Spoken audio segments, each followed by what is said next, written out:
در سوره مائده الله عز وجل گفت من اجل ذلك كتبنا على بني إسرائيل أنه من قتل نفسا بغير نفس أو فساد في الأرض فكأنما قتل الناس جميعا. از این لحاظ ما به بنی اسرائیل مقرر کردیم که کسی نفسی را ناحق به قتل رساند یا از روی فساد در روی زمین خونریزی کند فکأنما قتل الناس جمیعا، گویا که او تمام مردم را به قتل رسانیده است.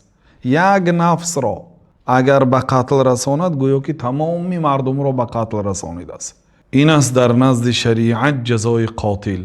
در صحیح بخاری آمده است که جناب رسول الله صلی الله علیه و سلم شب اسراء و معراج یک زنی را دیدند که گربه‌ای که بسیار عظیم جثه بود با پنجه هایش روی آن زن را میخراشید. هر وقتا که زنک گریختنی شود با پنجه هایش از رویش داشته می آمد و همین گونه زن را عذاب میداد.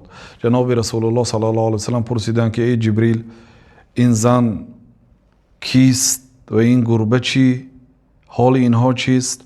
حضرت جبریل گفتند که در دنیا این زن این گربه را در قفس محکم کرده بود، نه سر داد تا اینکه از حشرات زمین خودش چیزی یافته خورد و نه طعام داد حتی مرد.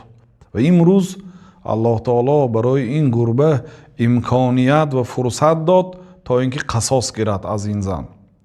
یک گربه که خریدنش حرام، فروختنش حرام، گوشتش حرام است، حیوان است، لیکن ظلم کردن حرام است.